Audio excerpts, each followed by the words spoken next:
We bring greetings of peace, of love, and of blessings unto each of you. This is the Queen Mother Kradin, and I'm coming to you with a monthly address.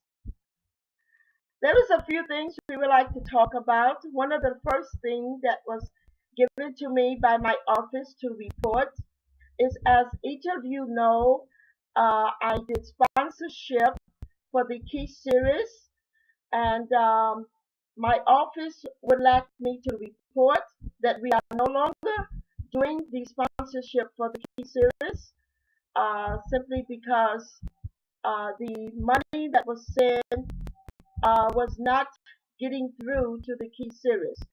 And we are only announcing this because we have other companies that was backing us and helping us with those projects. But we do have a code of ethics that states when money do not get through to its destination to accomplish what it should accomplish, then if that money is not returned, so we can get it through another way, then we no longer can sponsor that particular project. So that is the only reason why we are not sponsorship and we have parted ways with the Key Series. And that is important to note, knowing that I was told there was managers in different parts of Africa. So we feel obligated to let those managers know, and each of you know why we have parted ways with the Key Series. It is because funds and money that was sent to the director of the Key Series, the funds was never given to the particular area and project that it was supposed to be given to. Therefore, I was given the paperwork that was necessary to cut ties, and that's what we have done. Moving right along, we want to talk about our sponsorship programs and the way that we do our sponsorship programs. Let me make it plain. We do not get grants. I am not saying that we have not got grants in the past. We have received grants in the past because we have been in business for over 30 years.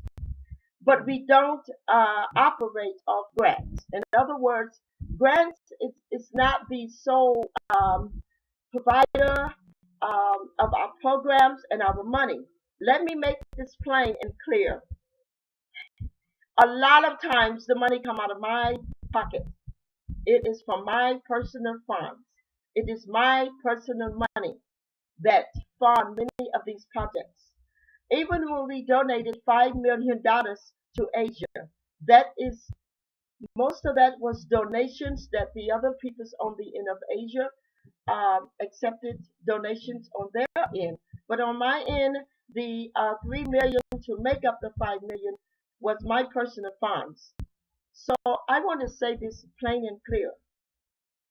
In order for you and any person alive to go into their own personal funds and fund projects that educate children, to fund projects that help prevent child marriage and rape and molestation of children, to help countries that are war torn and the rape is being used as a weapon of war. In order for you to fund this out of your own personal account in your pocket, you have got to have a lot of love, and you have got to believe in what you are doing. No one cares. I've said it before that no one really cares about having a title. You can have the title of a president, a king, or a queen, or anything. You can stick any title that you want on a person. But if that person is not showing love, where they are willing to sacrifice their own selves, their own livelihood, and the own money from their own account, if they're not willing to sacrifice those things, if these things don't keep you up at night, then you really don't love Africa. My work and my dedication towards education for children in underdeveloped countries, my love for victims of abuse and domestic violence, And my love for victims of rape speaks loud and clear. When I go in my pocket and I fund these projects, I do it out of love. There is no other reason to sacrifice your own self. There is no other reason to sacrifice your own standards of living to do this for a country or a people that you don't love. I put my life and my soul into it, and we will continue to do so. So, on our sponsorship programs, I would like to say we are not ran by grant money. We are not ran by donations. You can go to any of our sites, any anything that is associated with my sponsorship programs, and you will not find me asking for donations or begging for donations. I am not saying that there's something wrong with that. So, in no wise, in no way am I saying that organizations that do ask for donations are wrong. That is not what I'm saying. But what I am saying is it shows a lot of love for me to make such a great sacrifice and sacrifice my own livelihood to see to it that others can have a life. So keep in mind that our sponsorship program, that money is coming directly a lot most of the time. I would say 85 to 90% of the time. It is a great, great, great sacrifice on my behalf to fund and to sponsor these programs. Every program that I sponsor, I go in my pocket and I sponsor them. We don't wait for grant money to come through to do so.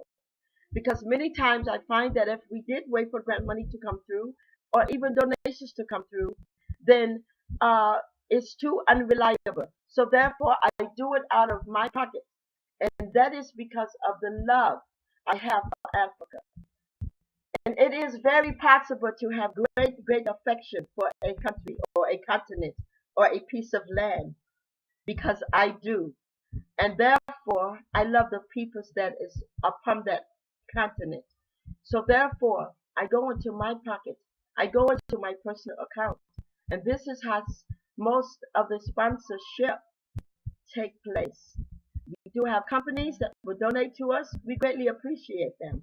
But the companies that sponsor us are the companies that have the authority to say we no longer want to work with a particular project because we deem it to be illegal. And I have no choice but to go along with it. And I will say this.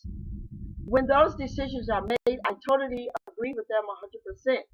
And the people who help me is the reason why we even make the weekly or the bi-weekly or the monthly updates and address.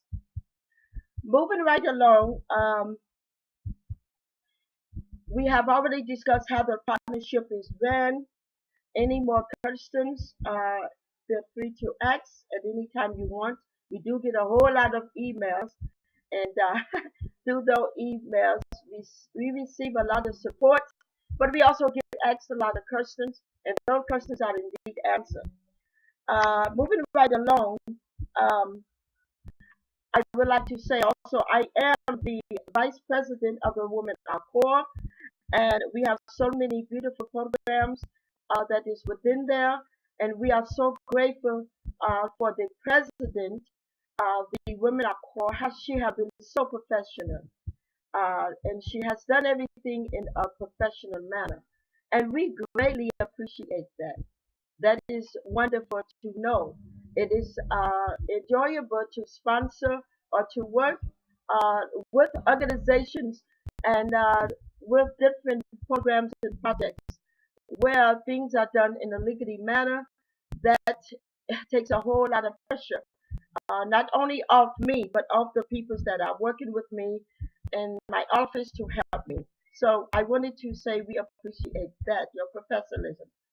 Also, with the DNA program, I have explained um, 3 or 4 times on my weekly address um, some of the information on the DNA data program that we had such a backlog.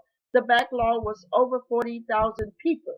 And I don't know if any of you ever done this kind of work, but you cannot imagine having a backlog that big. but the backlog has fallen down. So what we decided to do is, instead of um, having a backlog, and because it used to be so we had a backlog, we would continue to do applications and pile more applications on top of the backlogs that we had. So one of my assistants had the idea to go ahead and to clear up the